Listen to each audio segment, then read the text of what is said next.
Your name is Kinyanjui. Correct, yes. CBS. Karibu to this evening proceedings in the matter of confirmation hearings or vetting to establish your suitability to act as a CS in the position to which you have been nominated. We'll start with oath taking, and the oath is either by Bible, Quran, or the Holy Book of the Hindus, depending on your religion. Which one do you prefer? The Bible. So take the Bible in your right hand, raise it, and recite the oath that the sergeant will show you.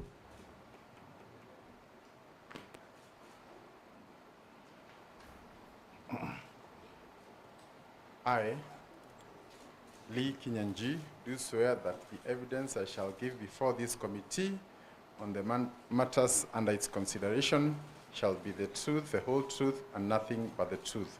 So help me God. Thank you. You may take your seat and sign to the oath.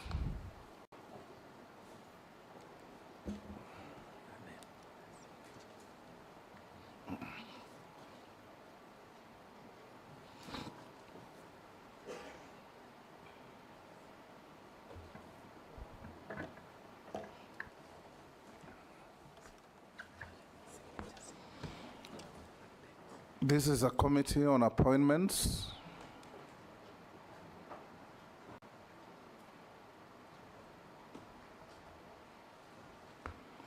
Good.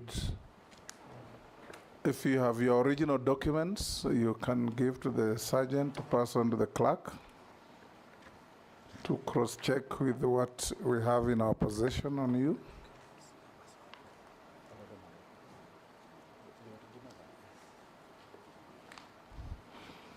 Thank you, Honorable Lee. This is a committee of the National Assembly on appointments.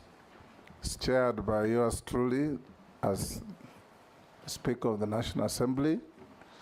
I'll invite honorable members to introduce themselves, starting with the Deputy Speaker on my right. I'm Gladys Boss, member for Singishu County and also Deputy Speaker of the National Assembly. Welcome. Kemani Shongwa, MP Kikuyu, Leader of Majority.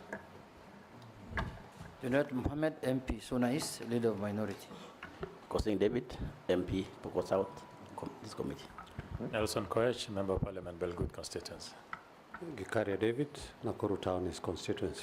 And Honorable Chairman, I just want to declare my interest on the nominee before the committee. He is from Nakuru County and specifically votes in Nakuru Town, his constituency. So he's my constituent. Again, as you had said earlier, that will not hinder me from any prejudice or favorism. So we will do our work as a committee member. Thank you, Chairman. Naisula Lesuda, MP Samburu West. Robert Mbui, MP Kadhiani, Deputy Leader of the Minority Party. Owen Baya, MP Kilifi North and Deputy Majority Leader. George Gitonga Murugara, Member of Parliament, Tharaka Constituency, Tharaka Nithi. I'm Ferdinand Wanyonyi, Member of Parliament, Kwanza and Trans Nzoia County, member of this committee. Abdul Rahim Daoud, MP for North Imenti, Meru County. I'm Masemeri, MP Teso South, member of this committee. Rehab Mukami, County MP Nyeri, member of this committee. Stephen Mule, MP Matungulu, Machakos County, a member of this committee. Honorable Speaker, I am leading a team of 23 dedicated officers who are serving this committee today. My name is Samuel Njoroge. I'm a clerk of the National Assembly. Thank you. Honorable Kinyanjui, as you are aware, you've been nominated by His Excellency the President and placed before this committee to assess your suitability to hold the office to which you have been nominated. So we will ask you questions, and it will be your duty to answer them as precisely and concisely as you can. Don't engage into any arguments with any member. Even if the question is provocative, just answer the question. Leave the judgment to us.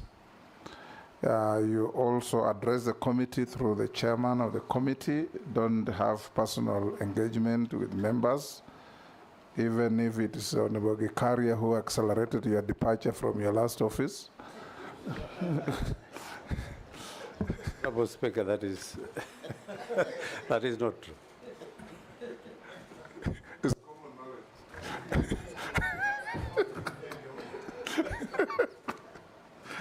Gikaria, you want to deny what is obvious? It's with a light touch, but you know where the facts lie. So we'll start by inviting you, Honorable Kinyanjui. I also declare, I know Lee very well. We were in Parliament together, and we have been good friends.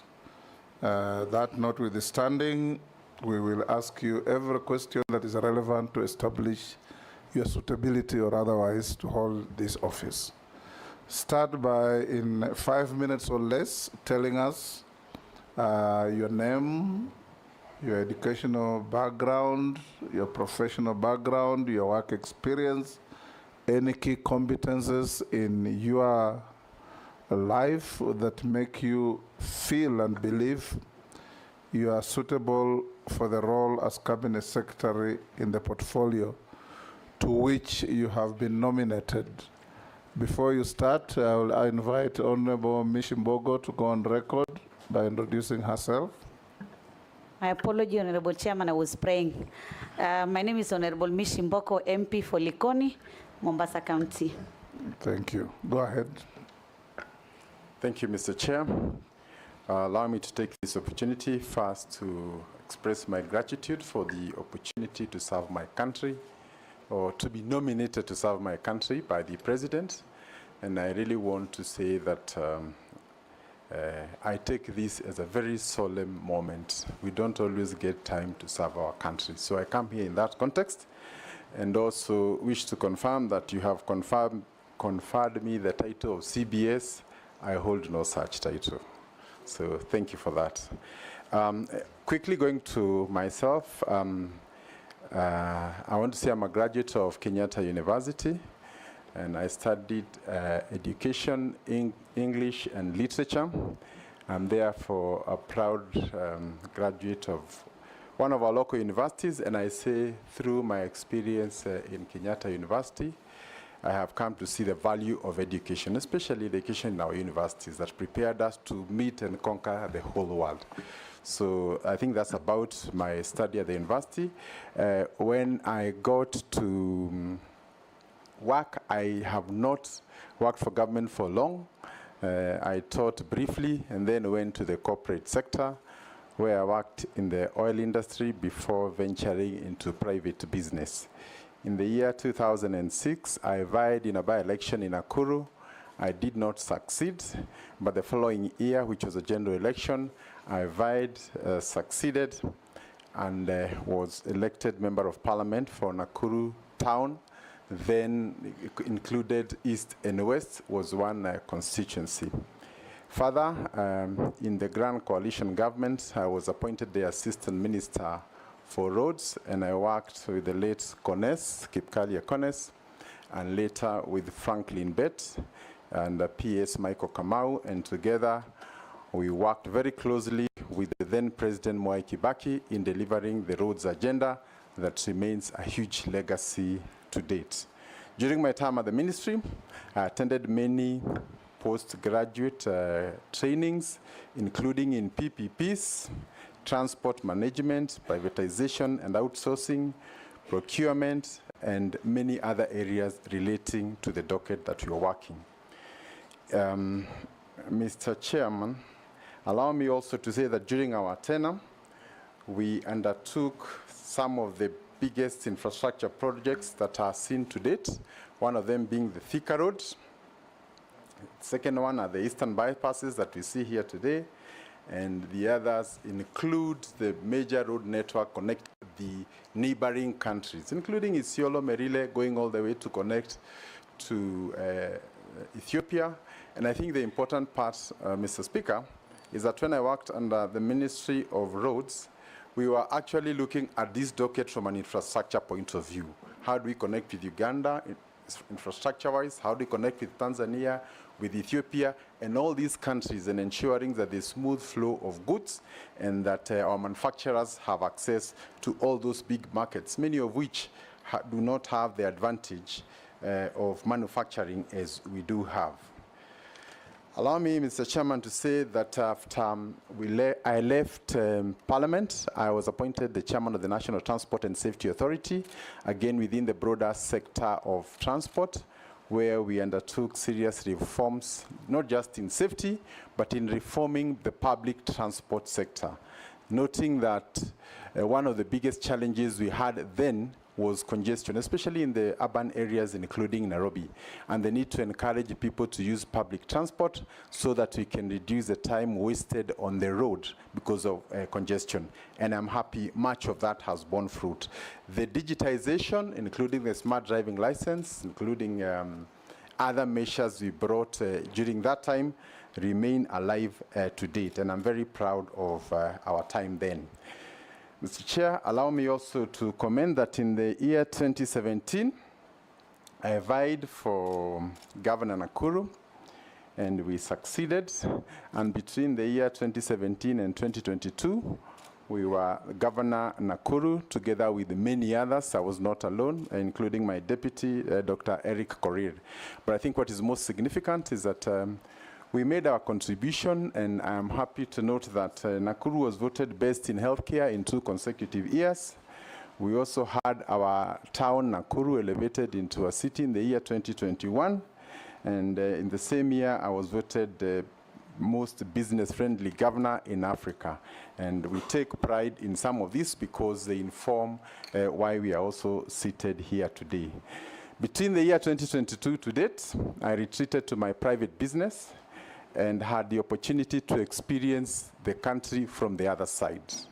And I say that because it is also important that when we discuss public policy, we also discuss it from where the public sees it. And opportunity to see how red tape affects business, how the cost of energy can hinder growth, and how taxation can impact businesses and hinder growth also. I also had experiences on how pending bills can bring businesses down, can impact on growth, and also how the management or mismanagement of politics can affect business across the country. So, Mr. Speaker, I say that I have sat both in Parliament, I've sat in the executive, I've also been at the county, and I've also sat on the Mwananchi bench, and therefore, coming into this conversation, we will be ready to work from all angles. Thank you. Thank you. I'll invite the Deputy Speaker to be the first to ask a question. Okay. Honorable Kinyanjui, I just have 3 related questions. One is that, as you know, in the past 10 years, the manufacturing sector in Kenya has remained stagnant at 11% of our GDP. If approved, what measures will you put in place to promote the growth of the local manufacturing sector? Also, there is the challenge of the influx of substandard counterfeit and contraband products into the local market through various border points, and this has reduced also the market share of locally manufactured goods. Again, I'd like to know the strategies that you'd put in place to curb that. Also, scrap metal industry in Kenya meets a huge demand in both the local and international markets, and it contributes to about 0.6% of Kenya's exports. If approved, what policies will you implement to ensure that this trade grows, but also strike a balance with safeguarding against vandalism? Thank you. Go ahead. Thank you, Mr. Chairman. Allow me to start by looking at the question of manufacturing in the lens of the sessional paper number 10 by the then Minister for Commerce, Dr. Gikonyo Kiano, in 1963, and the plan to make Kenya an industrial hub, encourage Africanization, and more importantly, protect our markets from external flooding by the developed and industrialized nations. But, Mr. Chairman, I want to confirm that in spite of that great dream, not much of it has been achieved. It is true that the contribution of manufacturing to GDP is in the range of about 7, which remains low even compared to some of our neighbors within the broader Africa region. And therefore, Mr. Chairman, it will be important for us as we get into this critical office to look at the foundational causes of why manufacturing has remained low. And I want to start by saying the first one, I think, is our mindset. And I say this with the full knowledge that very few of our students will go to school in the hope of owning an industry one day. They can dream of anything else, but industry is not one of those things we have taught our people to imagine or think they would ever want to get into. So therefore, it will be important, first of all, to try and work on the psychology of our people to make them understand that where the money is not in the primary extraction, but in the value addition that we find in industry. Secondly, the issue and the cost of energy remains a big issue. We have the cost of energy being among the 4th most expensive in the whole of Africa. And therefore, if we are producing to go and compete with other products from other parts of Africa, leave alone even other parts of the world, then we are already disadvantaged. Yet we know industries are heavy consumers of energy. We need to work closely together with the Ministry of Energy to find ways of reducing the costs. But I think more importantly, Mr. Chair, is to look at the elephant in the room, which is basically energy agreements that were signed a long time ago that continue to put our energy at extremely irrational levels, thereby making manufacturing in Kenya very difficult. We are aware that there are some companies that have moved to other countries where the cost of energy is lower, and therefore I don't think it is a matter that we would want to postpone, because it's very urgent. And most of the young people whom we see out there who are restless, most of them have done courses that would be absorbed in these industries. So as long as the industries are not growing at the level that we would want, then we are likely to continue experiencing this. Then lastly, our trade agreements and other engagements with partners, which means that through the EAC, through other multilateral agreements, sometimes we have ended up getting the last side of the agreement, meaning therefore we don't protect our industries. There's flooding, and that has been a major challenge that has seen most of our industries wiped out. Allow me also to say, closely related to this, is that we have not been able to come to the aid of our factories and industries when they're in problems. And therefore, you find that some of them go through foreclosure and others. Yet, there are many other situations across the world when companies are facing financial constraints, including GM in the US in the year 2008. The government came and saved them. Today, it remains a very big company to date. But we have had some of our bright companies, whenever they fall into trouble, they go into foreclosure, and it becomes very difficult to revive them in future. Therefore, I also want to take this opportunity to ask the House to consider how we can be able to protect our industries, because once they go down, coming up is impossible. And a good example is Kenatco, which is over 20 years into receivership. Allow me to mention also on the issue of counterfeits. Yes, it is true that a lot of the manufacturers face the serious problem of having other people manufacture using their brands without their knowledge, and therefore diluting the investment of the original investors. I think there is an already existing authority that takes care of this, and I think our work will be to work together with other state agencies, including enforcement, to ensure that it does not continue to affect our industries adversely. Lastly, Mr. Chairman, is the issue of scrap metal and how we can ensure that our exports are supported. I want to say that any country that exports scrap metal should really reconsider its policies. how can you export scrap metal instead of just melting it and making it, you know, iron bars for construction and all that? So the idea of exporting scrap metal is a suicide note for a country that seeks to industrialize itself. Thank you, Mr. Chairman. Majority. Thank you, Honorable Speaker. And me also note, Honorable Speaker, that I've known the Honorable Kinyanjui for quite some time, since he was a member of Parliament, and he's been a friend. That will not deter me from vetting him. And CS nominee, I want to know, from where I sit, we see a lot of disharmony, or there being lack of harmonization of what is seen to be government policy in the Ministry, especially of Industry, and what happens in practice. And because we seem to be having a protectionist policy in the Ministry, especially around local manufacturers. And I have in mind the specific case of the steel and cement industries, where policy has been seen to be protecting local manufacturers, those who have invested heavily in the industry.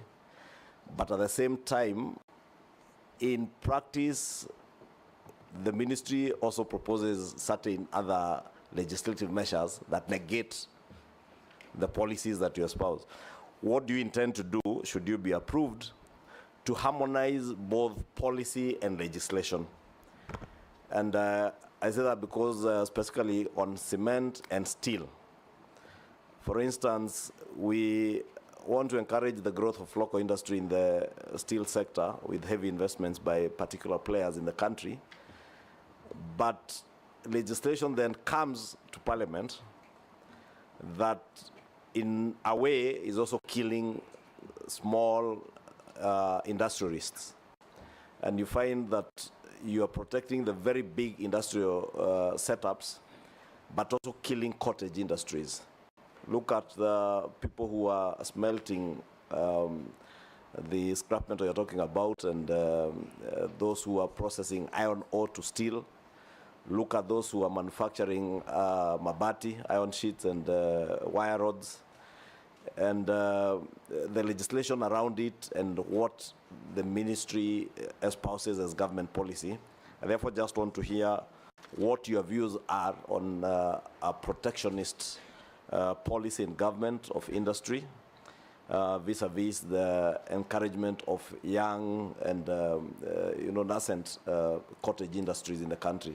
Because big industries, yes, create jobs, but also the cottage industries probably create much more jobs than those big, very big mega industries.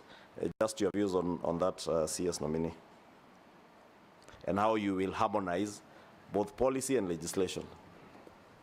Jeanette, Lee will take several so that you can answer them together. Jeanette, you will skip pausing. Thank you, Chairman. Honorable Chairman, there's something notable about nominees from Nakuru, which I want to bring to the attention of the nominee. We have vetted 3 people from, this is the 3rd person from Nakuru, Honorable Chairman. We are vetting in less than 2 years, or 2 years exactly. And at the moment we vet somebody, and I want the Honorable Kinyanjui to know this, when we finish vetting that person, we approve. Then 1 month down the line, if you ask who is the Minister for ICT, nobody remembered her. I'm telling you. Nobody even remembered whether there was a Minister of ICT. Then the first man who went to land, there was a problem. So, Honorable Kinyanjui, are you going to be part of the same? Was that a fate? But my question is, Honorable Kinyanjui, this idea of economic zones has been criticized by some critics and given a proposal, which I want to know what is your thinking about it. They are saying, rather than having those economic zones in counties, that you, as a minister now coming for industrialization, that you don't focus on that. What you do, you focus on economic niche of counties. Fund some budget for specific counties and develop that economic niche. And they give examples, like, for example, in Turkana, there's oil. So if there was money, you develop that economic niche for Turkana, we'll develop a country from that point, and it will actually contribute to our economy. West Pokot is mining. I can assure you that. There's a lot of minerals in West Pokot. So rather than doing these economic zones, why don't you find money and develop that economic niche? Tourism, Narok, and then also maize in, for example, Kitale. What do you think about people who think like that, rather than just having these white elephants, in my view, called economic zones without actual economy? Thank you, Chairman.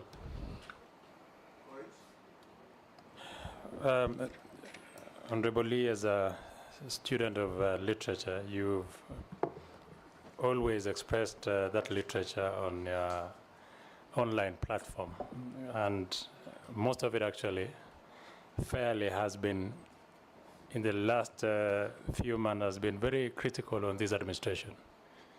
Number two, your party Ubuntu had its manifesto. Now you're joining, assuming this committee approves you, you will be joining the Kenya Kwanza government, which has also its manifesto. How do you want to use, how do you think you will work with this administration, considering that you've been extremely critical of this administration and its policies, and now you have to sit with the same team that you've criticized and used words against? Thank you.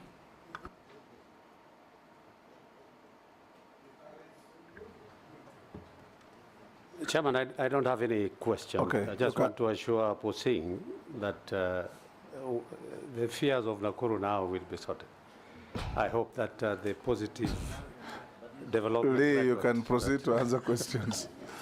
Posing is not being vetted here. So thank you, Chair. Allow me to start with the Honorable Koech and to say that I have used my knowledge sometimes to be critical of the administration, but I also want to correct. There's a difference between being critical of policies and being critical of a government. If, for example, we say pending bills are affecting businesses, that is not an affront on a government. It is a plea from the business community to try and ease cash flows so that businesses don't fail. If we say taxation beyond a certain point can stifle growth, that is not criticism. It is actually positive criticism, so that if you take it, then everybody is a winner, from the government to the citizens and all that. And I think it's really important for us to also embrace that even when you're in office, including myself, it is not possible that I'm the only one with ideas. There'll be people from out there who will think I can do something better. And the right thing is to give them that avenue. And possibly, if they have better ideas than myself, also to listen to them. And I think, personally, I consider that as my role as a patriotic citizen. Whenever I see something that I think is not right, to raise it, and possibly hope that the policy makers, whether in Parliament or in the executive, can also take it up. With respect to a political party, it is true I have formally resigned from Ubuntu, but my heart is also very connected to the Ubuntu philosophy, which simply talks about I am because you are. And therefore also in government, whatever policies we make must not just be about me, myself, and I. There is a bigger community beyond yourself. And I think really this is what we need to really get out there. When you see poverty out there, it's not something we can ignore. And I think the opportunity to work in government also means my thoughts, I will share them to colleagues through Parliament, also to the President, and give the best advice that I consider necessary for the country. The Honorable Kosing, he has said that nominations from Nakuru, I am not aware. I still remember those two gentlemen. I'm not the appointing authority, and therefore would hate to discuss Point them of order. in their absence. Chairman, was it gentlemen? A And a gentleman lady. and a lady. You don't know your citizens in your former jurisdiction. Gentleman and lady. Yes. And I think maybe also what is important is that even when a new person like myself comes, it's not a very good tradition to belittle anybody else who's been there before you. I think acknowledge whatever contribution they've made, whether big or small. Actually, it was just a preamble to a question. Don't belabor that. Answer the well said. The relevant With respect question. to the economic zones, I think every county has a story. If you go to Pokot, you know, I mean, the situation will be very different from Mombasa. If you go to Makueni compared to Nakuru, therefore, to make a generic template for all the counties may not be right. And I think, therefore, some of the considerations we need to make is to look at the economic opportunities existing at every place and ensuring that the economic zones we are creating are responsive to the needs of that particular place. For example, in the pastoralist areas, the issue of beef and cattle and lamb is really in huge demand, especially in the Middle East. So we don't need to go competing with other places that could do horticulture. So how can we empower areas like Isiolo and some of those places, Kajiado, Samburu, and the other places, so that they become our best practice examples when it comes to bee farming and these other things. So I think it is true that there's a need to rationalize, and I think more importantly also, is to, some of these counties are very close to each other. So sometimes to have sufficient raw materials to run all these economic zones may be a challenge in future. Therefore, the need to rationalize and also ensure that we prepare the public. The issue of it turning out to be white elephant is not particularly new in Kenya, where government invests millions and millions of shillings, and I've seen it even when I was in infrastructure. We are told at a certain point there are very many accidents. We go and budget for a footbridge, and nobody ever uses that footbridge, in spite of all the money being pumped there. So there's a need for us to educate the public, in this case, the investors, so that they know what is coming up, where there are challenges of funding. We can look for linkages with banks, including banks that are funded by government, to ensure that there's a close-knit loop. And I think that should be going on now, so that by the time these special economic zones are complete, then you have uptick. And I also want to say that sometimes you have these special economic zones, they are here, but the investments by the local, the indigenous Kenyans, has remained low. So we want to see locals also take advantage of these existing facilities. And lastly, to also confirm that in the past, we have had some of these allocations to companies or persons who are not serious to take up these opportunities. And therefore, they are purely there for speculation. Maybe it's an area within the allocation team that we must make sure that those who are given the opportunity indeed are ready to hit the road running. Lastly, the majority leader, the Honorable Ishungwa, talked about disharmony in government policy. And I don't think this is a light matter, because on one hand, we've been trying to discourage imports. And I want to give the example of the import duty that had been slapped of about 1.5% on luxurious goods, some of those things that we didn't require. But it was removed. So on one side, we say we are protecting, but when you go to our supermarkets, 80% of the things come from outside, including toothpicks. So that is not consistent with a nation that says they want to industrialize. So I think there's a need both for government, the legislation, and also the national intelligence, because part of this legislation we pass has very serious impact on the nation's economic outlook.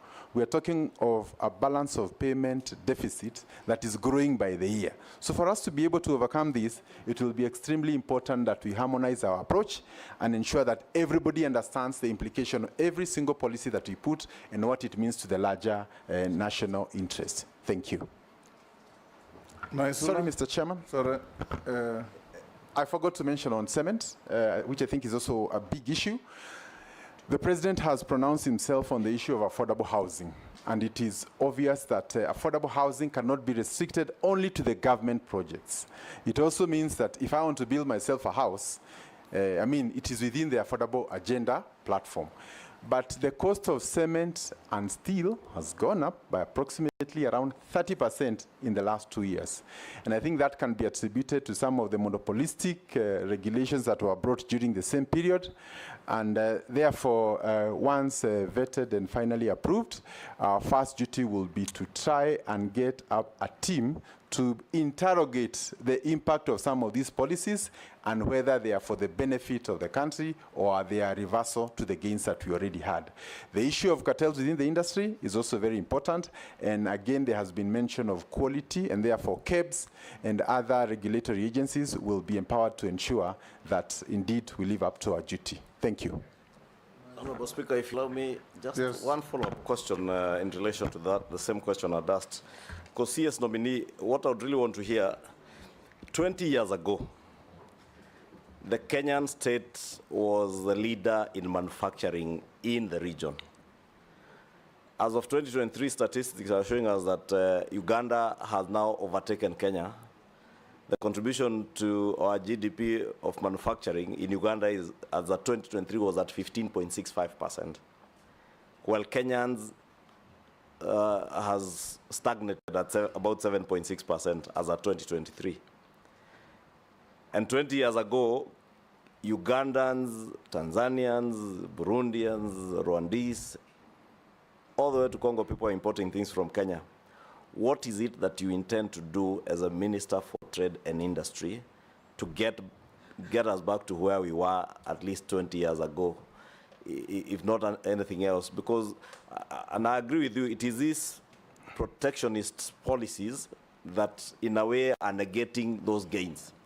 If you go to Uganda, it's not very big mega industries that are growing that contribution of manufacturing to GDP.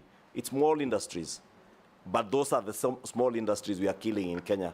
What will you specifically do to ensure that as you harmonize policies and legislation, you also encourage small cottage industries to grow in the country and take us back to that position where we were the leader in the region? Thank you. Thank you. Just to build on to what majority leader said, nominee, it's not just about aligning Kenya's trade and industrial policies to the legislation. It's also about aligning all that to sustainable development goals, because that is what will guarantee that we continue to industrialize, that these industries continue to thrive and grow and expand. So those specific initiatives or plans or action plans that we intend to undertake, I think that's what we want to hear from you. And maybe to guide you, CS nominee, for instance, we are signatories, and I see you are a consultant with the Africa Continental Free Trade Agreement.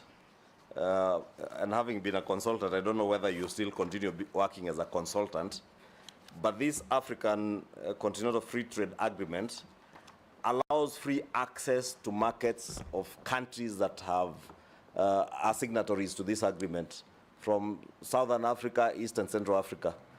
But then again, locally, we are signatories to that agreement, but then we have policies again that are negating the provisions of that agreement in terms of restricting the free entry of raw materials especially. And I have a case in mind of those two industries that I mentioned, clinker in cement and billets, steel billets. Because we pretend to be manufacturing those billets here and producing our own clinker, yet we are importing coal, and therefore probably the inputs that we need for production of that clinker becomes very expensive.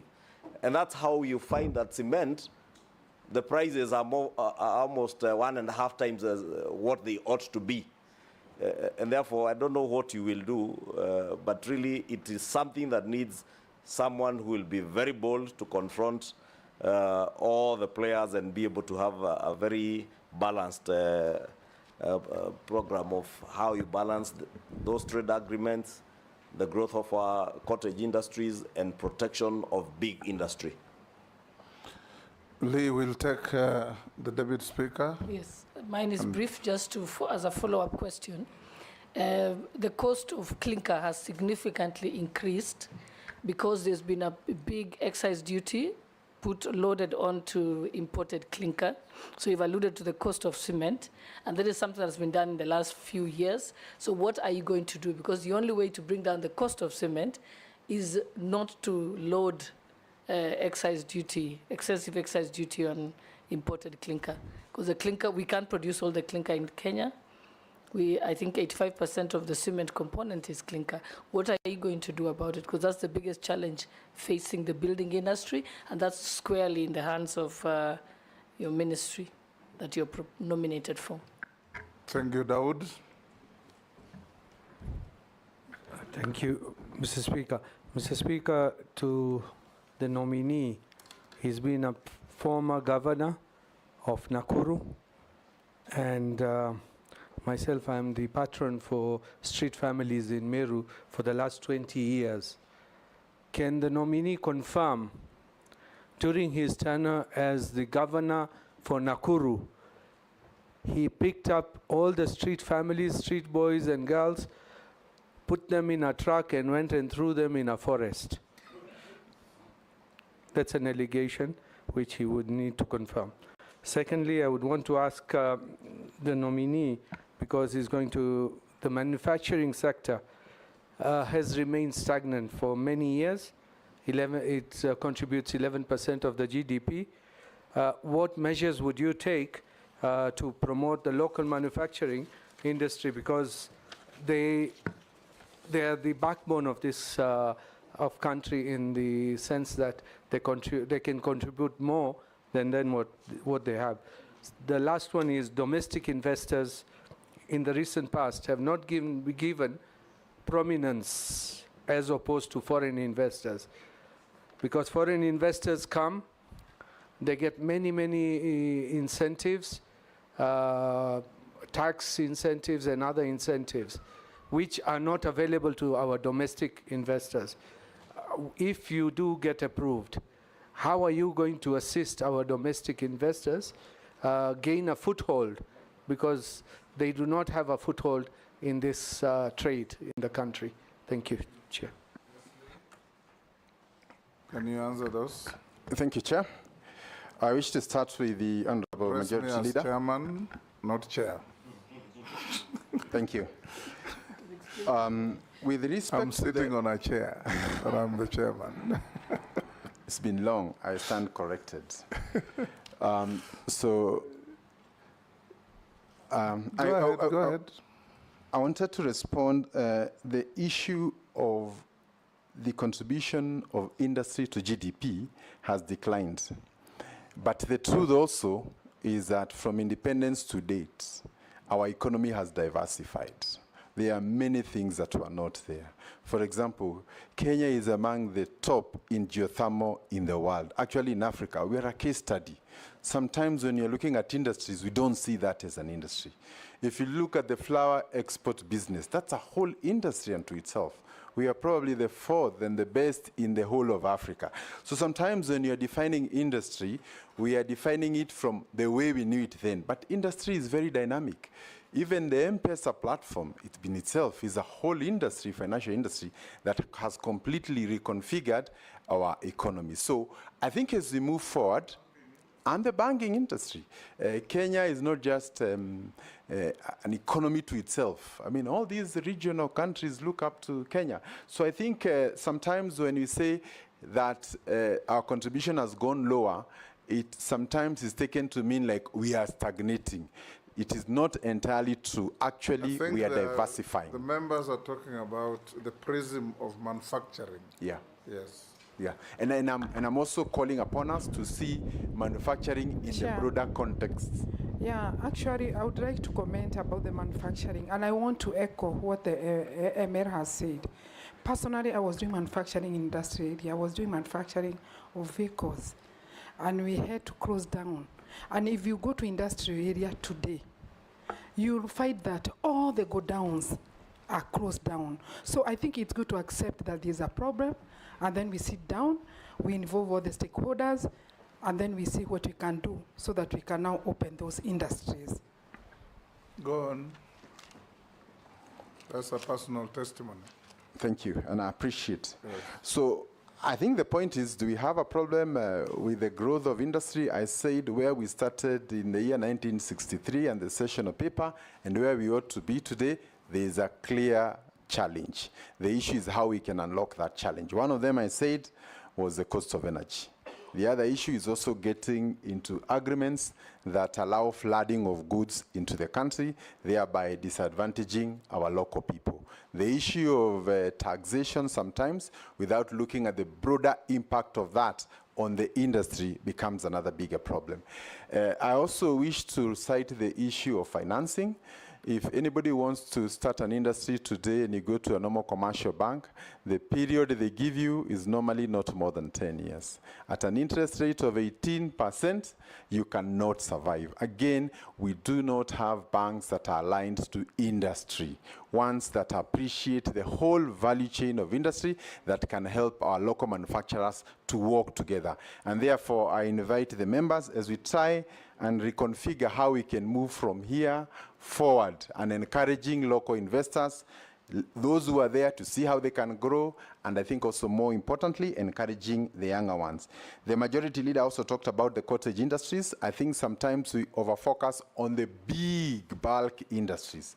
But the truth is, if you go to every village, the potential to have small industries that can employ 10, 20 people, get the raw materials from the village becomes a big issue, partly because of employment in the rural areas. And you do not want a situation where everybody has to leave the rural areas to come to town to find labor. So we'll also try and look at how we can be able to encourage cottage industries all the way down into the rural spaces. Then on the issue of sustainable industrial growth, I think it's also very important that we don't just seek to have industries that will come, create jobs for 1, 2, 3 years, and then from there, they are gone. And I think looking at Kenya's position with respect to sustainability, especially on energy, we have a big step that we've already made. But I think there are critical decisions that need to be made with respect to energy that would help us to overcome. The Deputy Speaker has mentioned the issue of clinker and companies that have now to import clinker at a higher level, which means some of them are actually on the verge of closing.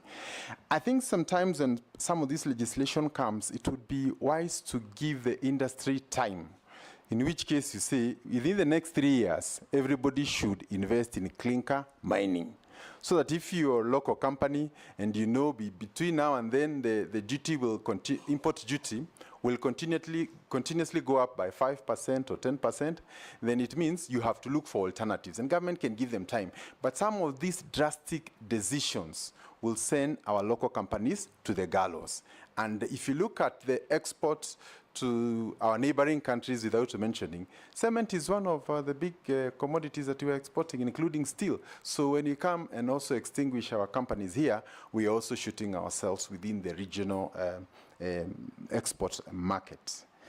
The Honorable Dawood has mentioned street children were rounded, don't know, taken somewhere.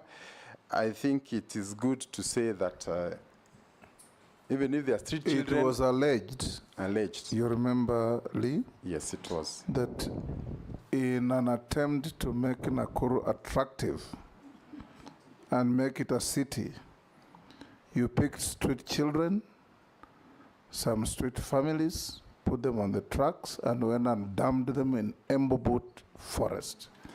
Mr. Speaker. I'm saying, let me finish. Because you remember this matter came up in the Senate? Yes.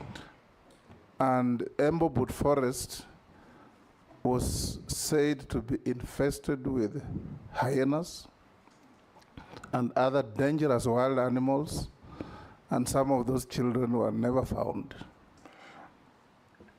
Mr. Speaker, it is extremely wrong. I have used the word very advisedly, alleged. I also have many allegations about everybody else. So if it's about allegations, I think we can also come up with allegations. But I advise you not to lose your cool. Just answer questions. It's about my integrity. The way they are asked. We also have allegations, if it's about allegations. Just answer questions the way they're asked. That's what Dawood asked. And I was making it clear to you because you remember this matter was in the House of Senate for quite some time. So go ahead and answer. If it is not true, even no is an answer.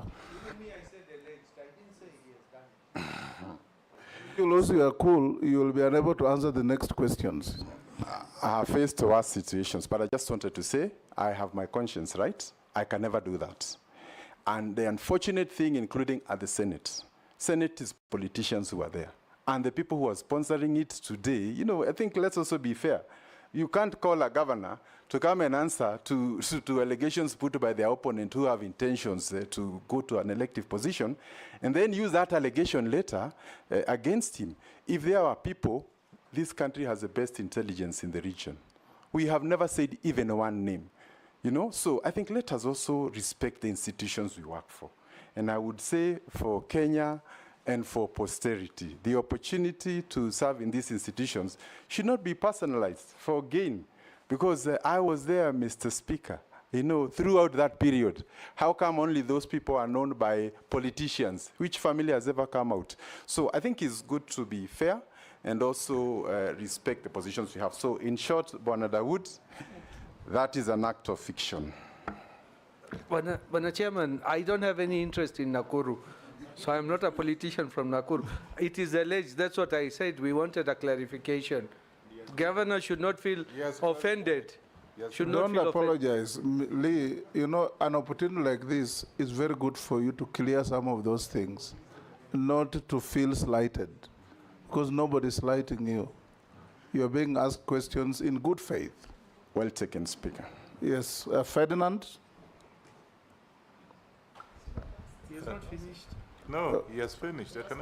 Mr. Speaker, there was a secondary question. Yes. Mr. Chairman. Yes. There was a secondary question from Dawood. From Dawood. With respect to local investors feeling slighted, and sometimes when you talk about investment, we are largely perceived to be talking about foreign investors. And I think I want to identify with that. There was a situation where some local investors were looking for an appointment with an office, a big office in government, in the county governments, and they kept on looking for that appointment for 6 months until one day they changed and said they are from another country. They got the appointment the following day. So I think we must agree. The first investors must be you and I, the people who live here in Kenya. And even if the foreigners are to come here, they will make a call to those who are already here. So good referrals mean everything. So Mr. Speaker, Mr. Chairman, I want to agree with Dawood that a lot must be done to encourage local investment. And maybe while still on the issue of local investment, allow me to say that there's a marked difference between the attitude of Kenyans about Kenya and the attitude of foreigners about Kenya. And I think this speaks a lot to what he's saying.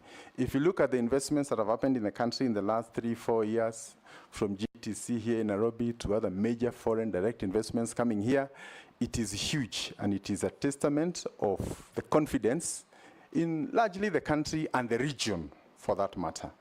But sometimes Kenyans are also caught up in a web of negativity. So foreigners will see what we can't see. So we need to come up together.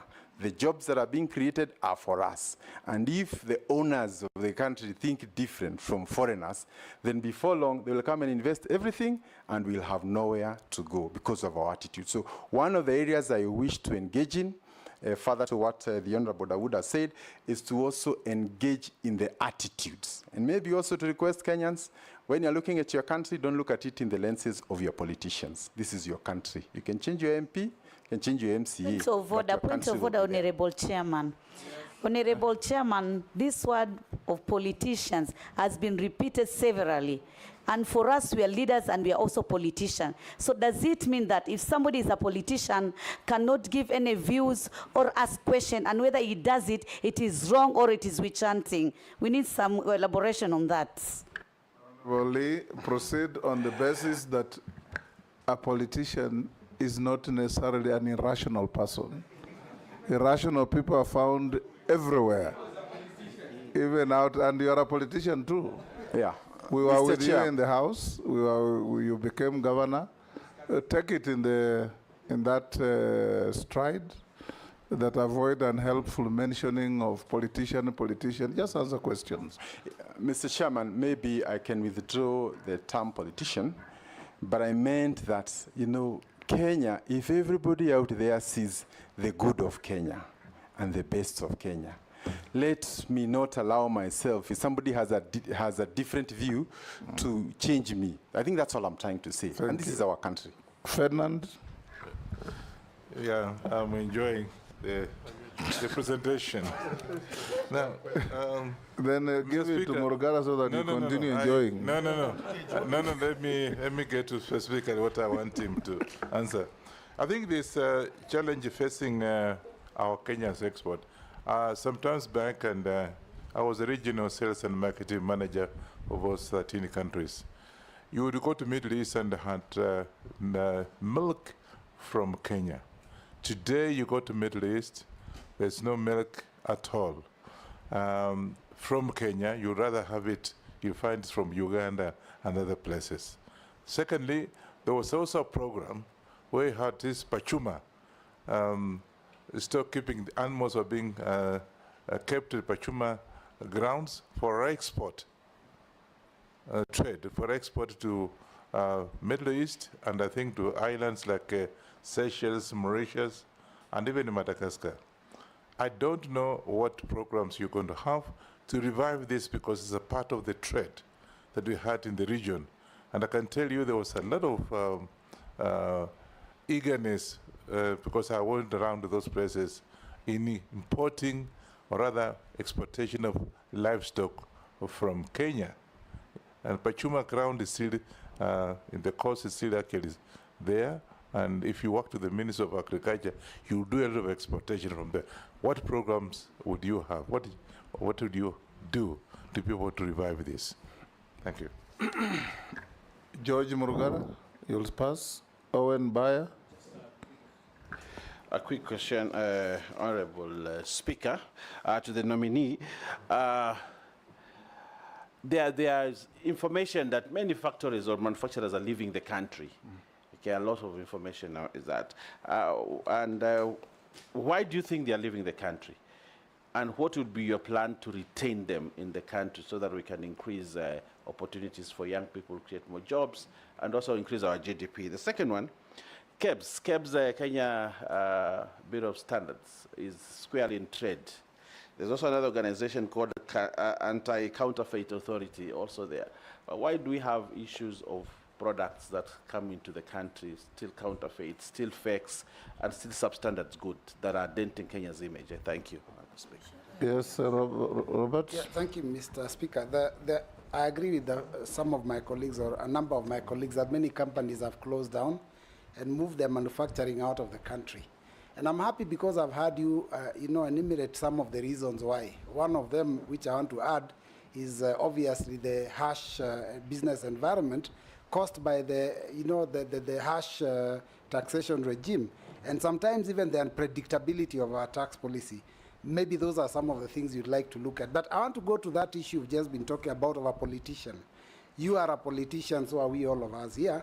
And politicians many times focus on the next election. I'm aware you are governor of Nakuru, and you didn't complete the 2 terms. So there is a possibility you might be interested in that seat again. Now, can you give Kenyans an assurance that as CS, you will not spend your time in Nakuru County campaigning for 2027 at the expense of serving Kenyans?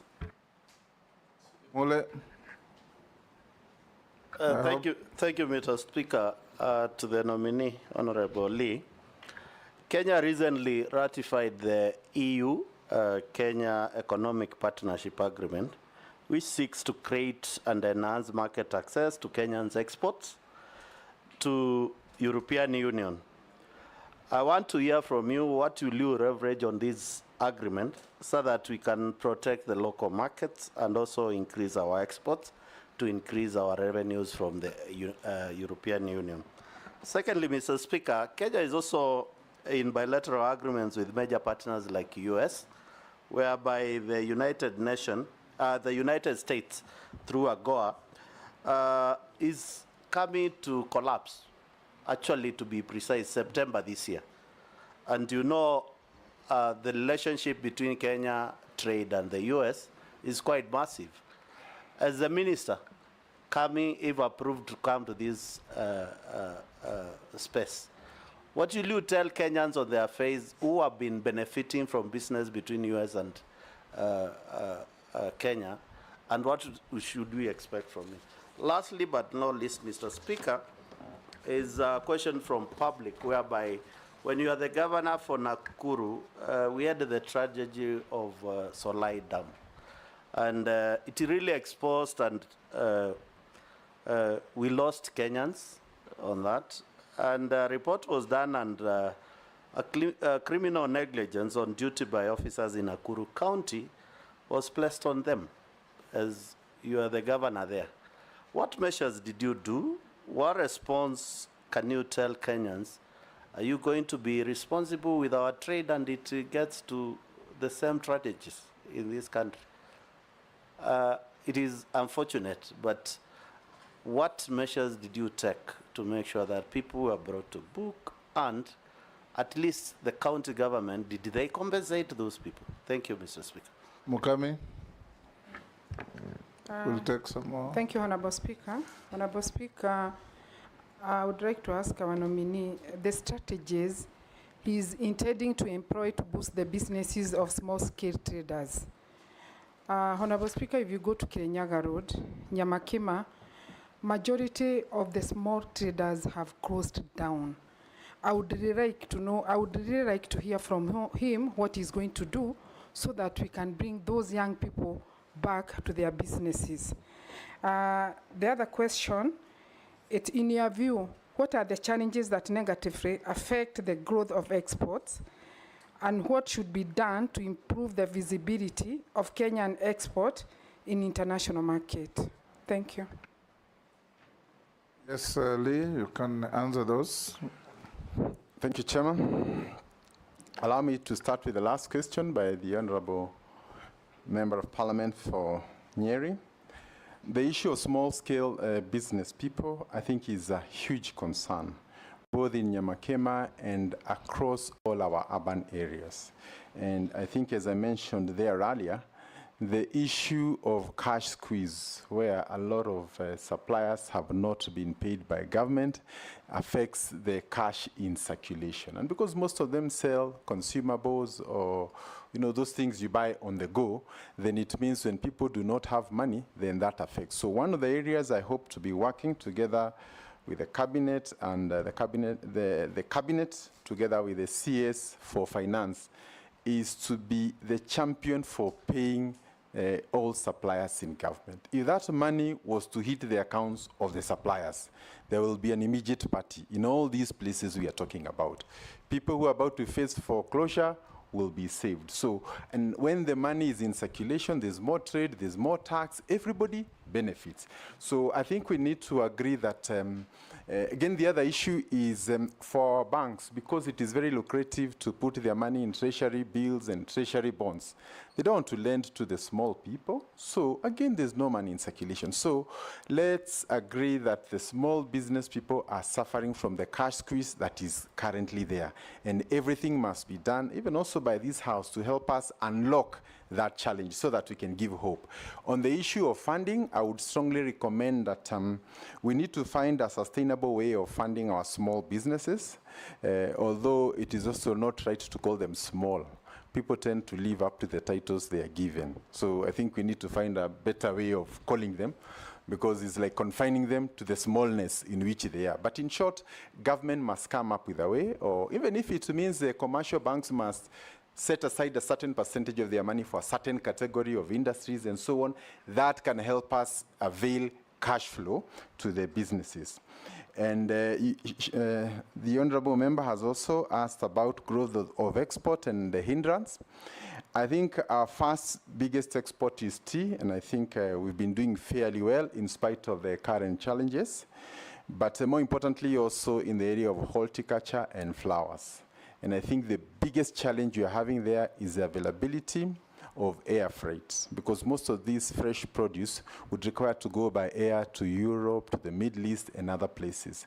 So the constraints within the national carrier and other cargo airlines from Nairobi to all these destinations means that we cannot be able to expand that area. And therefore, I will be seeking to work with the Minister, the CS for Transport, to see how we can expand our cargo handling capacity, because that's an area that can grow within a very short time. Mr. Chair, allow me also to mention on the issue of the European Union Economic Partnership. I think one of our biggest destinations is actually the Netherlands, where we take our flowers and to the UK for vegetables and others. And again, the issue of there being good agreements that protect us, and secondly, the air freight, the cargo, that will help us to unlock. And also maybe giving specific funding to these sectors so that we can increase. We have a lot of land, we have many people who are willing to invest, but because of the heavy capital required, sometimes it has not been very easy for many to venture in. On AGOA, we are at the final end of the AGOA agreement, and once it collapses, many of the industries, including the textile industries, that heavily rely on the AGOA would be at risk. We are hoping to be able to conclude once there's a change of government, but there's talk of an extension of 1 year as we negotiate the next agreement. But I think the bigger request, Mr. Chairman, would be when these negotiations are happening, they have very huge implications, even 10, 20, 30 years from now. Maybe our teams need to be the best sharpshooters you could ever think of, because those small little commas mean a lot. And when a small country like Kenya is negotiating with the US, which is of 1,000 times its economy, we need to also be careful, because if we open all the doors, our industries are all going to shut. So I think there's a need to have a very strategic team to ensure that these negotiations are done and that national interests prevail at all stages. There was also the question of the Salai Dam and whether there was criminal negligence. Allow me, Mr. Chair, to say that indeed there was a tragedy in Nakuru. That was barely 2 months after I got into office. I got into office around, I don't remember whether it's 2 months, but it was a very short period of time. There's nothing much I would have done. I had barely settled, and this tragedy now comes. But out of that tragedy, a lot we have learned, including a disaster mitigation strategy for the county. Nakuru is home to much of the export we are talking about. So there are very many dams all over Nakuru. And whenever it rains, and maybe there's excess rain, the issue of monitoring of water levels and also warning signals, early warning signals to families down would be there. The issue of insurance also is important, so that whenever there is a financial loss, we can also help those families. But Mr. Speaker, Mr. Chairman, allow me to say also this matter went to court, and they settled out of court on their own volition between the victims and the owner, and for now they are happily working together, and the farm employs over 1,000 people. Without that farm, that whole community would not survive. So they have a good working engagement, but the safety precautions must be upheld at all times. Was the dam reconstructed? Yes, it was reconstructed, Mr. Chairman, under the supervision of NEMA and other regulatory agencies, both from the county and the national government. Mr. Speaker, if you allow me, just a follow-up question on what is said, that we are doing very well on export, especially tea. We want to hear him as if he's approved as a trade minister. There's been challenging of our export for tea lying in the port of Mombasa. What probably, if you have any recollection or you have been briefed, you'll do better and different than what has been done to make sure that the tea farmers in this country cannot continue waiting for their tea to be sold to get the benefit of the sale without any further delay, please. Thank you, Mr. Chairman. I wish to say that I do not have the full information regarding the current state of you the actually stock. said tea exports are good, but there are challenges. Yes. Yes. So it is our best export for now, but it is experiencing challenges. But I want to confirm that our best run crop in Kenya is actually tea. The farmers can deliver their tea, go home, get their money at the end of the month, and get a bonus. So the challenge we are having right now, I think, will be sorted, and I want to say that will be my first agenda. But beyond that, even though Kenya is a key producer of tea, if you go to the Western world and say you want Kenyan tea, you won't find it anywhere. So it is blended and lost in the world flavors. Yet it is the best. So that which we are best for, nobody can go to the capitals of the world and say, I want Kenyan tea. So again, it's a challenge to us. I mean, today it is possible for me to open a shop in New York, another person to open in Amsterdam. We create this network so that we don't over-rely on the auction in Mombasa. Over-reliance on only one source of selling will create challenges in future. So we need to look for multiple options of selling, including direct sales in UAE and many other places. Thank you, Mr. Chair. No, you have not answered about millet export to Middle East. Oh, you are still. Yeah. Mr. Chairman, we have talked about, the Honorable Robert talked about companies closing and what we need to do. I think you've already mentioned the issue of cost of energy, but the President, His Excellency President William Ruto has already initiated a process to try and understand on a case by case these companies that may be going out, what is the issue? Is it something we can be able to solve? And I want to assure this House that as soon as I get the opportunity, I will sit, and even if it means looking for some of them, those who have not completely exited, to see how we can reverse that.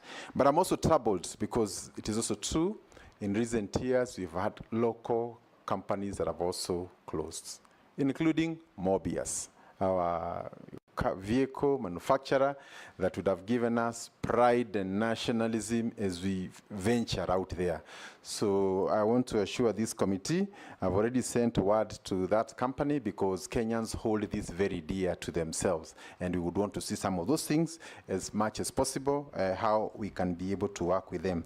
The unpredictable taxation and policies by government. There is a thinking that every year we have a finance bill, it changes excise duty on something, import duty on another, yet this is a company that just came to set in Kenya, has a lifespan of about 10 years before you can return your money, but you cannot do your projections on profitability because it depends on factors way beyond yourself. So the current thinking is to try and come with a tax regime for a minimum of maybe 5 years, so that as you come to invest here, if you are in livestock, if you are in food processing, you can know for the next 5 years, this is what I expect. And stability in the tax regime. And I think this will be a very important card because most of the investors will be citing this as a challenge in terms of, because they have obligations with the banks, but you have no idea what kind of money you will make because it's not entirely in your space. The Honorable Robert also asked me whether I will be returning to Nakuru. I want to confirm that Nakuru is my home and I will always be there. Because if I want to promote Kenya, unless we annex Nakuru, you know, it's part of here, and there's a huge industrial base. And I am here also courtesy of the people of Nakuru. If they had not elected me, nobody would have known me. So I would be the last person to say here that among the many goodies I have for Kenya, Nakuru will not be there. But I'll also cooperate with the leaders who are there. That was not the question. The question was, you served one term as governor. So your eyes could be on another term. Are you going to spend government time as a CS rotating around Nakuru, trying to get a re-election for a second term, or you'll go around serving Kenyans as expected of a CS? I think, Robert, that was your question. Yes. So thank you, Mr. Chairman. I think for the last 2.5 years, I have given my support to the county in a way of prayer. And actually, it's good to acknowledge that there's a member of the public who has sent in exactly the same question. So just go ahead and answer. Yes. So I've said I support my county and I would want it to prosper. The choice of what would happen in 2.5 years, including for all the members who are here, I'm not too sure you have the answers yourself. So I think these answers will come as we move forward, and I will be well advised by including the appointing office, including the people of Nakuru, but I think it would be suicidal for any person, including yourself, Mr. Chairman, to say bye to the people of Bungoma. You'll never want to see them again. It is for them that you're here. Yes. Point of order, Speaker. Yes, proceed. I think the Honorable Lee would have just said, I'm not going to spend government money in running my politics in Nakuru. That's all. Whatever happens in 27 exactly, nobody knows. But you cannot spend government money, Minister, to run your politics in Nakuru. That's what Kenyans were concerned. Oh. Thank you, Speaker. Okay. I'm well guided. I have no intention of that nature. Chairman, I've not asked my questions. You did. What I did was just a follow-up question to it was an intervention, Honorable Chairman. I will go straight. He has not finished. He has not answered Owen Bayer's question, and Ferdinand. We have not finished. Yes. I was going up. So, okay, speed it up. The point is that we will not spend inordinate part of our time doing local politicking, but we will benefit Nakuru as much as any other part of this country, and we will forever be grateful to the people of that place.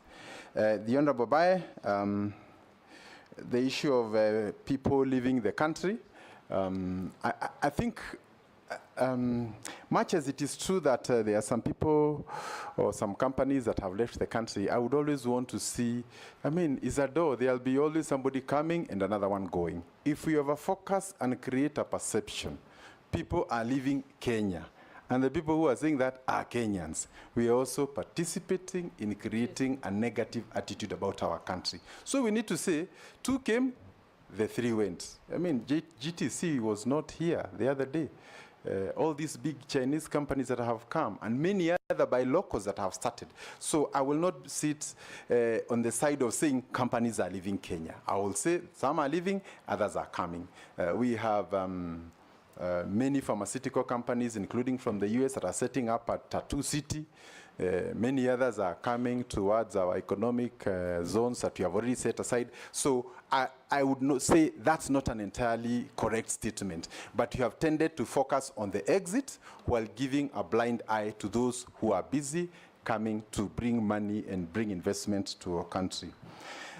Then, so the issue is also to come up with a retention mechanism, and we plan to make Ken Invest, which is the main agency responsible for attracting investment, to equip them so that you have a one-stop shop when you come. Because you don't want to come and you're told, go to Kiambu County, the next day you're told, go to NEMA, the other day you're told, go to this agency. So we should have officers who can hold this new investor. Remember, they don't even know the country until maybe 1 year, and then you can file a report. If they have an issue, we can look into it.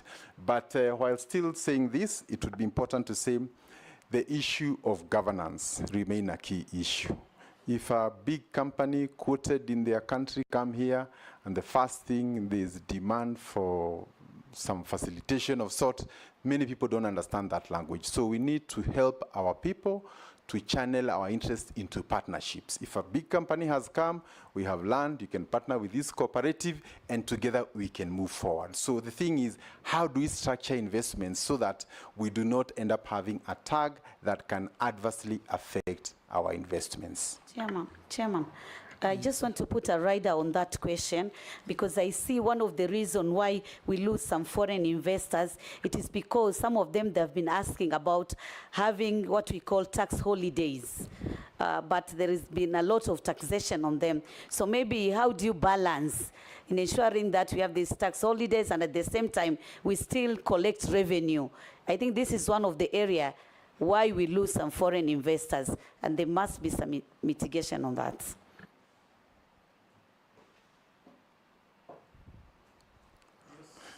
Thank you, Mr. Chairman.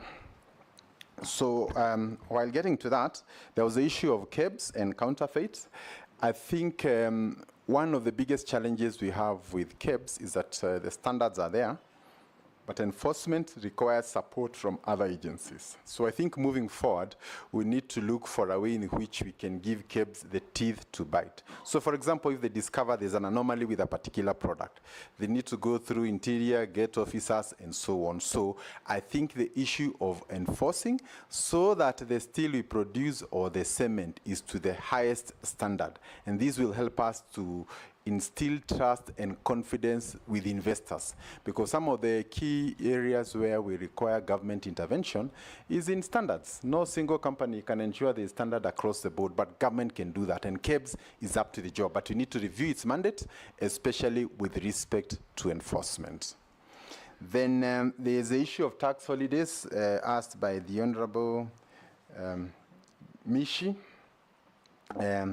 It is true that there are companies that come and do not strictly fit within our special economic zones or export processing zone, and I think some of these things can be looked on a case by case. But I think we also need to look at what would they otherwise be getting in other countries vis-a-vis what we are giving them, and ensure that at all times we are competitive. And I think one of the most important things is to learn how some of the major economies in the world operate. They have big companies, say if you talk of Korea and the Samsung, and the Samsung has over 500,000 employees, but has another over 200 companies that rely on it. These 200 are actually SMEs. So also if you're able to empower some of the mid-level, they will also come along with the small companies, and together we can move forward. And I think these are conversations we should have. And closely related to that, especially for foreign investment, is that there's always been an old debate. Even as you bring foreigners, you need to direct them which sectors to go. Because you don't want a situation where they come and put a butchery and a hardware next to one run by locals. So I think within our investment policy, we also need to ensure that we don't just attract investment, we also direct it where it can be most beneficial and protect our local investments. Then, Speaker, may I ask a question? Honorable Lee, one of the issues, you've talked about various strategies, but I've not heard you say anything about incentives to foreign investors, like giving them the land, giving them tax breaks. If you could just elaborate on that. Through the chair, I think also in the trade, in the Ministry of Trade, we have Members, you are now just shooting questions without going through the chair. That's not our modus operandi, but go ahead, Mukami. Yeah, what I wanted to tell the nominee, in the trade, in the Ministry of Trade, we have Kinvest. Yes. Those are the ones who are supposed to guide whoever is coming to invest in this country. But I was also thinking in future, we may think about the foreign investors who are coming here in this country. They must we cooperate them with locals to avoid whatever they are earning in this country. You know, like Chinese, they We have a law on local content, don't we? Yeah. Yes. Okay. It's just enforcement. Okay, you enforce that. Yes. Mary, ask your question. Thank you, One Chairman. question. No, Chair, I had not asked. Allow me, I'll not go to the preamble. I'll go straight, I have three. Chair, number one, we talked about dependency on imports, the substandard, the counterfeit, name them, that are impacting negatively on the local industries. My question is, we may even impose taxes to discourage importation of those substandard goods. We may even do whatever it takes, but what are you going to do as the minister if you nominee, you are approved to promote local content and encourage use of locally produced goods? Because if you do not change the mindset, then even if we do all that, that may be in vain. Secondly, with the high rate of unemployment, what programs for skills development are you going to support? Although I know that will cut across other sectors, education, labor, and what have you. Because why are we producing graduates for opportunities that do not exist? If we do not need psychologists as a country, why are we continuing to produce them? why are we continuing to produce accountants to come and stay at home for 10, 15 years unemployed from the time they graduated? I think that is also an area I feel you need to give us your thoughts as you take up the ministry if approved. And the last one is, you know, for Kenya to achieve significant industrialization by the year 2030, and you've already alluded to this, we need to address the challenges in the manufacturing sector. High cost of production, deficits in infrastructural, infrastructure within the sector. And case among them is the sugarcane industry in the Western region. Those are some of the challenges that have been bedeviling that sector. So if we approve you, what are you going to do to address these challenges across? Thank you. Last, Naisula. Thank you, Chairman. Listening to the nominee, and even from his preamble, he seems to have thought about the challenges that are there that hinder manufacturing. You talked about high cost of electricity, taxation, and all. What are some, because when you speak here, we think tomorrow we're taking off if you get nominated and approved. What are some of the challenges that you foresee that might hinder all these good things that you've talked to us about here once you are nominated and appointed? Can you answer those? Mishi, you have a question? I thought you have asked.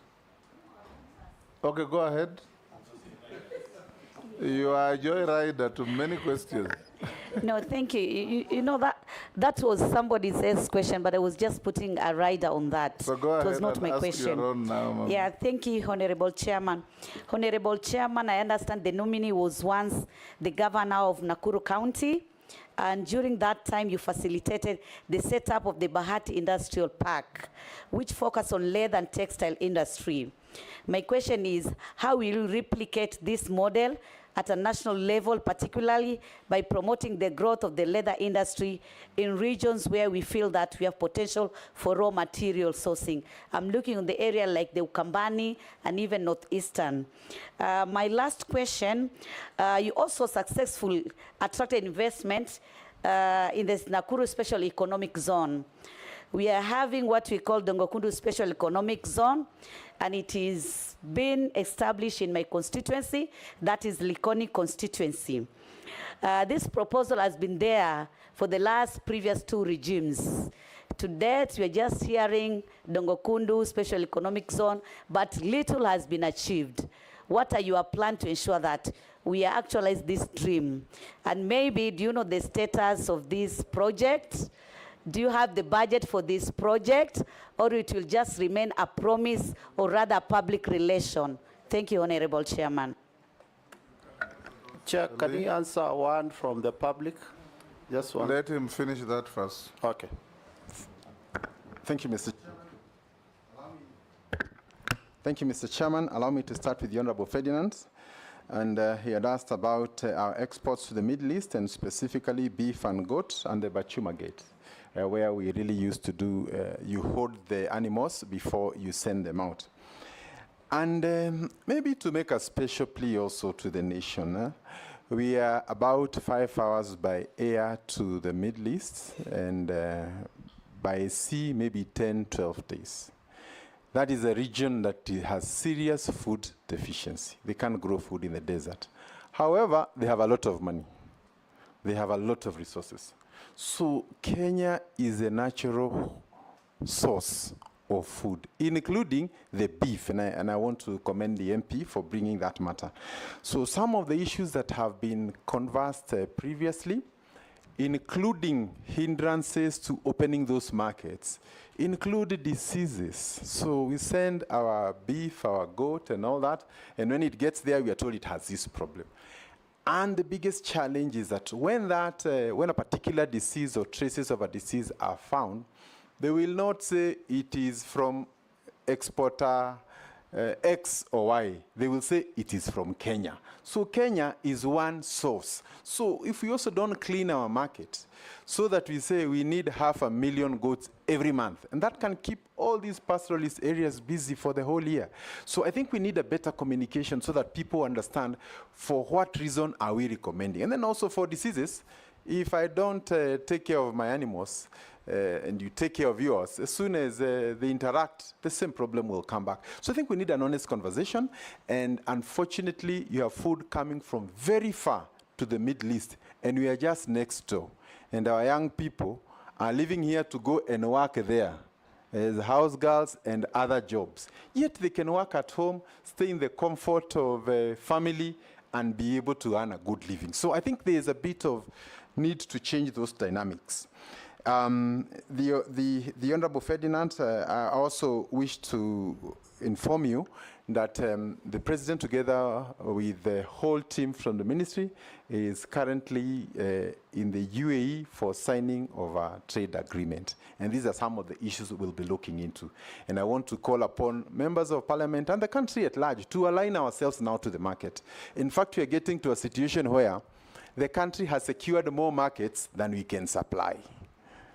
You know, so if we can't supply those markets, the bigger question will be, should we be looking for more markets or go back mashambani and create the products that we need?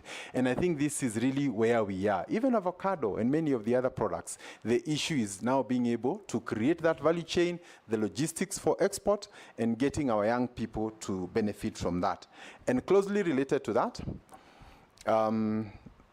the issue of engaging our young people. Excuse me. I just want to inform the nominee, Pachuma was a holding ground. Yes. That's what it is. So treatment, what have you, then after that, we'll export the animals, live animals, which are actually healthy.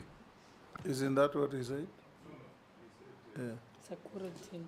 It's a quarantine area to drench diseases, then export. Yeah.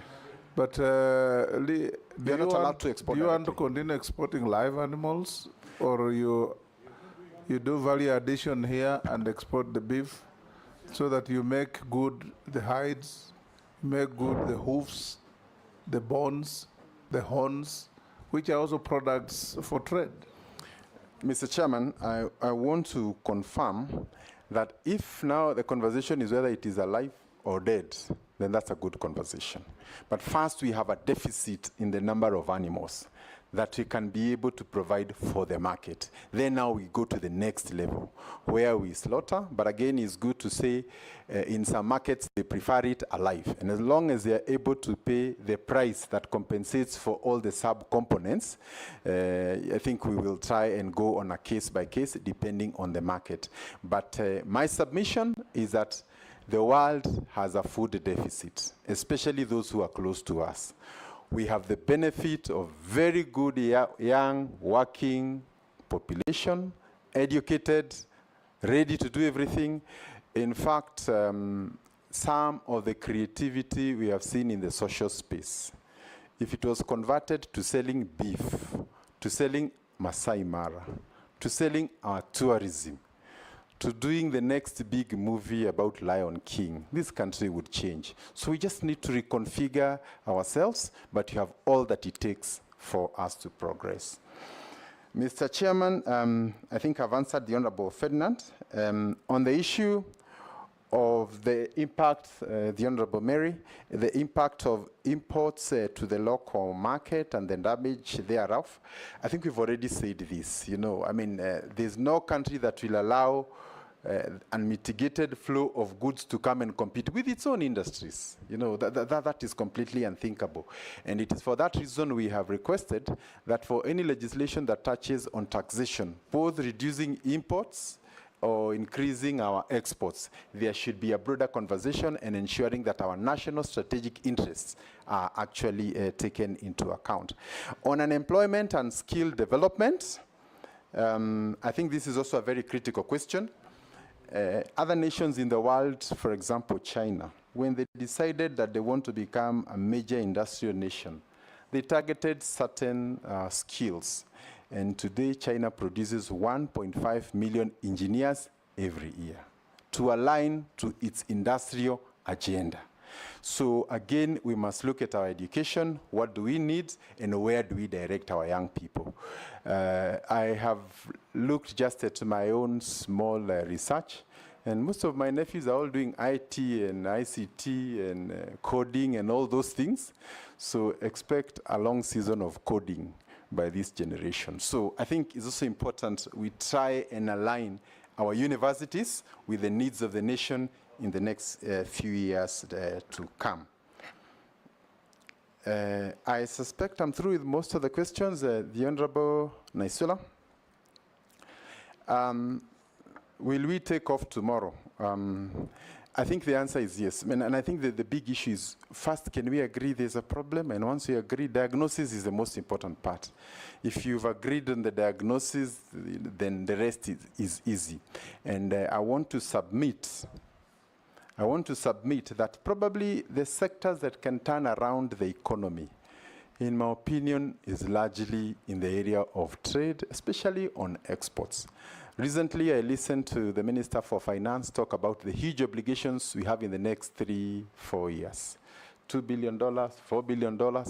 Where will that money come? If we engage in these exports and we get serious to the extent that our young people are engaged back at home, this is not something that should worry us. But if we continue as we are, then we'll have a major crisis in the days to come. So we really need to declare export a national priority in view of the obligations that are ahead of us. Then the Honourable Member also talked about how do we align everybody so that we speak the same conversation. I am new, as you can imagine, but my hope is to request for a meeting with members of parliament so that we understand the importance of industry and how it can impact on everybody. Secondly, is to meet the governors and also the MCA, not the MCAs, the CCs in charge of trade. Because finally, these are the people who will be taking up that. And then together, if we all align, then I'm sure we will be able to make a good outcome out of it. The Honourable Mishi, the issue of replicating leather industry and value addition, I think we are essentially a meat-eating nation. If you look at our nyamachoma culture and you imagine how many hides we get out of it, yet our reputation in the shoe business, in the leather business, remains very shaky. So there is a missing link between that nyamachoma culture and the shoe industry. So again, we want to work with the stakeholders in the industry. And as I said earlier, government must look for a way of identifying maybe 2 or 3 major players and facilitating them so that we become a serious shoemaker, not just for Kenya, but also for the region. We have our police, we have everybody, and government being the biggest spender. If we can commit that to giving our local companies, then that can change the dynamics. But Mr. Chairman, looking at all these things together with the others that we have said, oh, my apology, there was a question on sugarcane, Dongo Kundu. I want to say that of all the special economic zones that the government is working on, this is the closest to the port, and it has very huge opportunities. And just last week, I'm not allowed to meet people who want to brief me, but I had 3 people who are dying to come and meet me, and I told them, wait until I'm vetted, and they insisted. So when they came, they said they want to go there, but sometimes maybe just getting that go-ahead sometimes has been difficult. So I want to take this opportunity to say all investors for Dongo, Kundu, and other places are welcome to the office, and we should be able to link up with the members of parliament for those respective areas so that the public also is aware of what is coming up. And on the issues of governance, which has sometimes been an impediment, I want to assure Kenyans they will be coming to get an officer who is ready to serve their nation. Lastly, on the issue of sugarcane, maybe just to say that I am not very familiar with the exact status of what percentage you're able to produce locally, but I think this is an area we can work to try and increase production so that our people do not have to rely on imported sugar. In fact, in my view, in a few years, we should be thinking of reversing that. But allow me to touch on the issue of palm oil, which is essentially a component you require to make your cooking oil. And the import is actually from Malaysia, which enjoys a similar, and Indonesia, similar climatic conditions as your average Mombasa, parts of Nyanza, and so on. And therefore, there is nothing climatically to say they can't grow there. But you have religiously imported from those countries, and therefore we need now to say, how can we turn our coastal belt into a palm oil belt? And I think this is where we need to work with members of parliament for those areas and agree that if you want to process these kind of products, you must start a plantation or even have outgrowers, and maybe working with seeds, other seed companies produce varieties that can work there. And I think these are practical solutions, and it is widely believed that when those countries were starting their palm oil industry, they got advice from us. Thank you, Mr. Chairman. Chair. Thank you. Yes, Mule. Thank you, nominee Lee. There's a question being posed to you by the public that Kenya is one of the countries whereby is suffering what is being called capital export or capital flight, or money generated locally and end up in different. Why? Because of contractors and because of businessmen who are not of Kenyan origin. So the public is asking, as a minister if approved for investment, trade and industry, what are you going to do to reverse this norm? Because it has really impacted our economy badly for the last several years, whereby people come and do business, get paid using taxpayers' money. Are you asking a question on behalf of the public? Yes. Or Yes. you are making a speech? No, I'm asking on behalf of the public. Okay. Yeah, and I stated very clearly. Okay. So the public want to know, what are you going to do as the Minister for Trade Investment to make sure that we stop this capital export, please? Thank you. Can I ask, on behalf of the public, just one question? Yes, very one. short. Okay. Thank you, Honorable Speaker. Honorable Speaker, to the nominee, you know the history of retail business in this country. We had Uchumi, it collapsed. We had Nakumat, it collapsed. We had Tuskys, went the same way. ShopRite came into this country shortly and left. Now we have Naivas and Carrefour.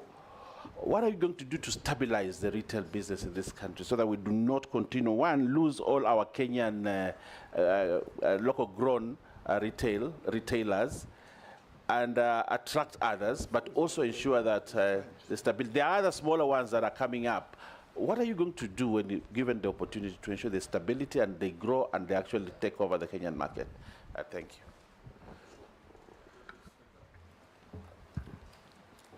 There are two questions from members of the public. One is that in 2018, during your tenure as the governor of Nakuru, there were concerns raised about your office spending 43 million on foreign trips. As nominee for Cabinet Secretary, how will you ensure a balance between conducting necessary international and regional trade engagements and maintaining transparency and cost effectiveness as you use public resources?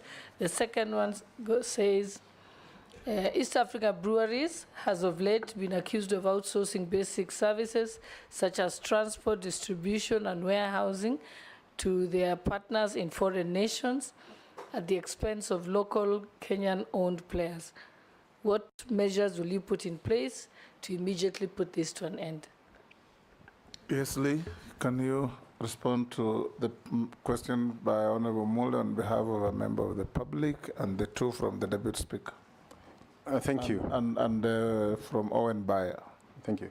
With respect to capital flight, and this refers to huge amounts that foreigners make and they have to repatriate to their countries. I think this is one of the conditions that is cited for ease of doing business. If you allow investors to come into your country and when they make the profits, you deny them to take out, then your ease of doing business goes down.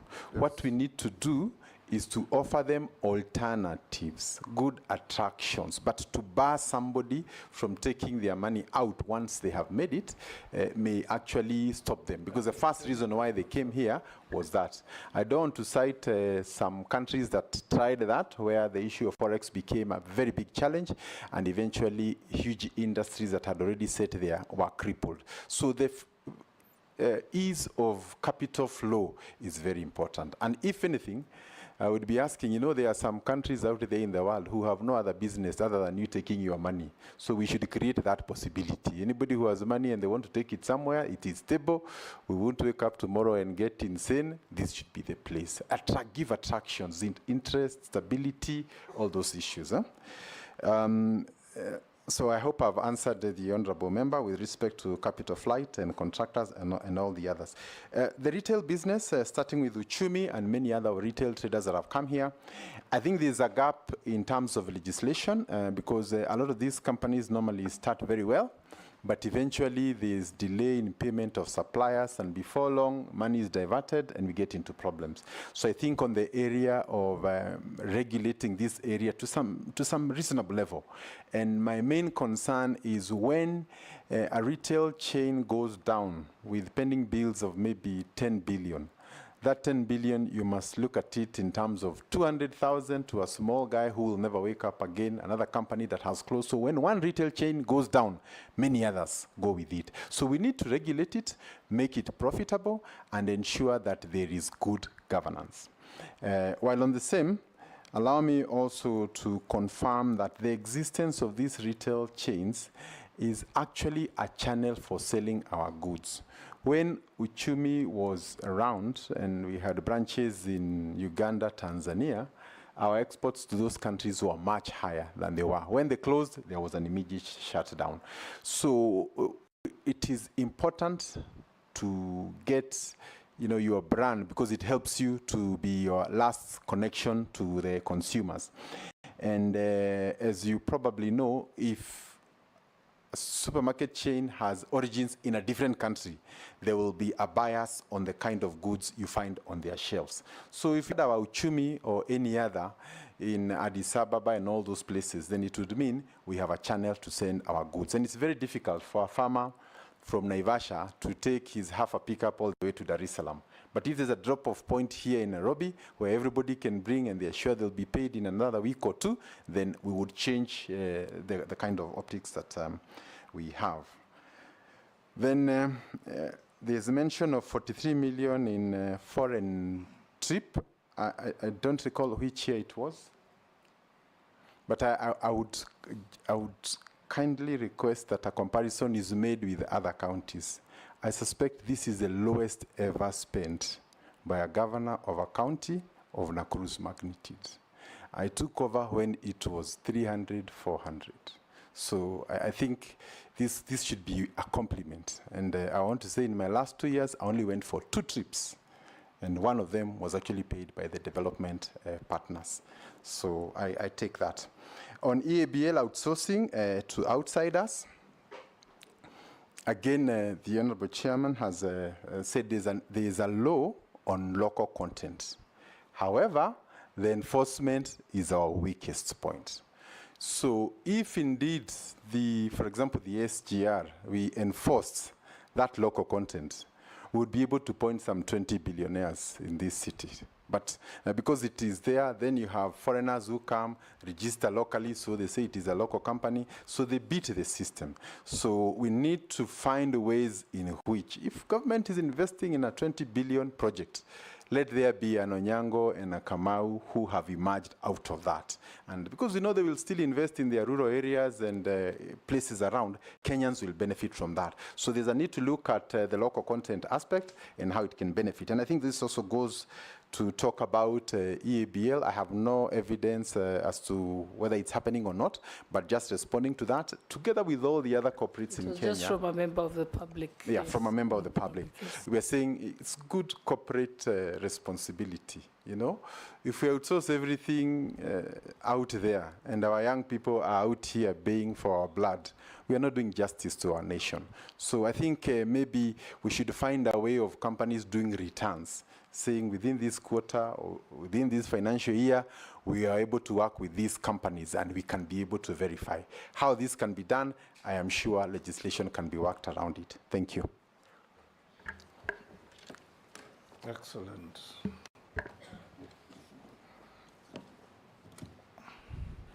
One member from Nakuru, perhaps this is your friend.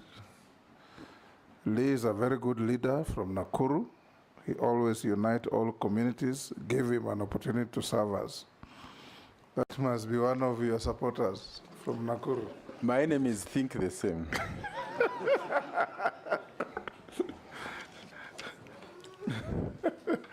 Now, Lee, we are coming to...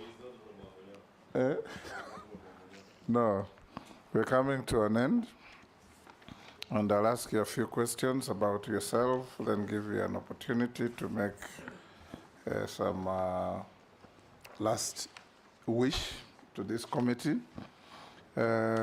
What is your net worth in terms of wealth?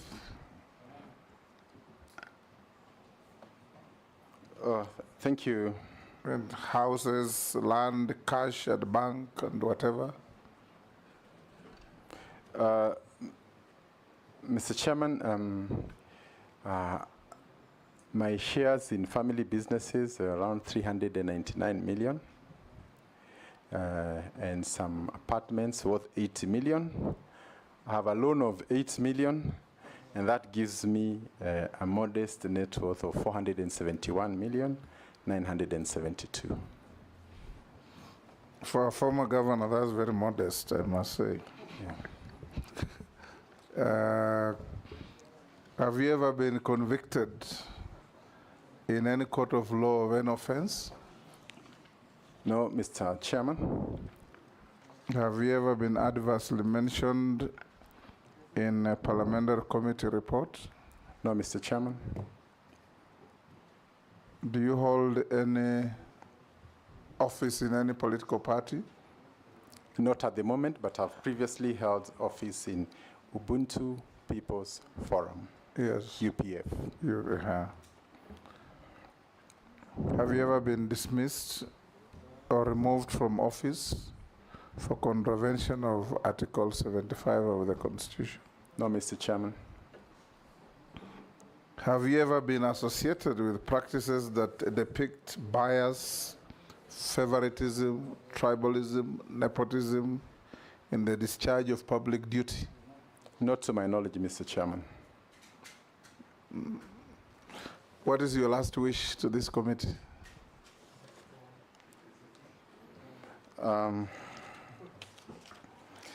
So, Mr. Chairman, first is to thank this committee and also the President for the honor of serving the nation, and to assure Kenyans that I will put my very best.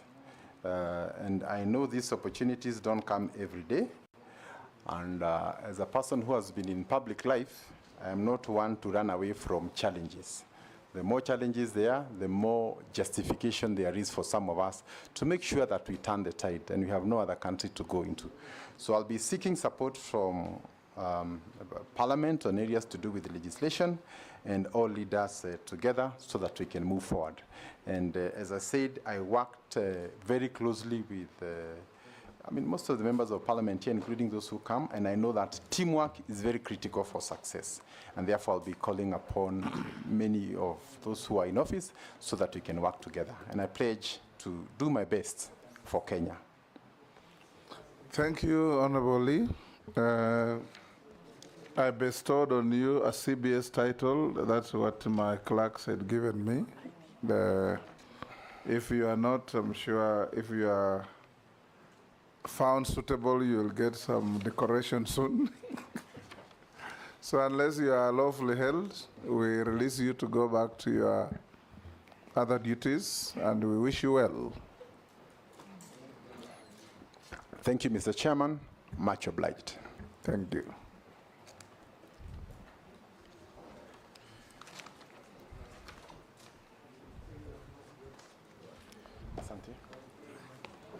And Lee, when you have time, read a book called How to Lose an Interview. To lose? How to Lose an Interview. Uh-huh. It includes losing temper. On both sides. Thank you. Yeah. Asante. Kwaheri.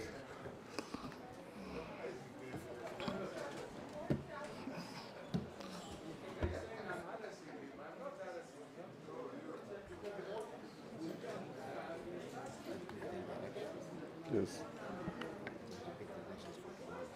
Yes. Honorable members, this brings to an end our engagement with the three nominees. I want to take this opportunity to thank all members, including our staff, for taking time off your break to come and discharge this national duty. We know we are on our long recess, but you took time out to come and discharge this duty, which, in my estimation, you have discharged very honorably and respectfully. We will adjourn the sitting now and give the clerk and his team time to do a draft report based on the material placed before us. The conclusions remain your purview, remain your jurisdiction. So I'll invite you tomorrow to be in this chamber at exactly 3 p.m. tomorrow, so that we look at the report and make our conclusions, whereafter we wait for the special sitting the next day. So let's have a good evening. Tomorrow's meeting will not, for our friends from the Fourth Estate, tomorrow's meeting is a closed meeting, the 3 o'clock meeting.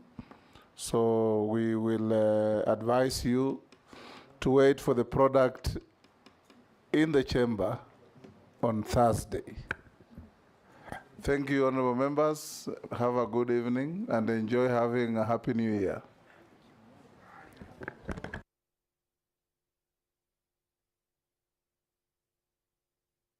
You are free to leave your materials here. They will be protected until tomorrow. Yes. This two you carry. Now, kazi kwako.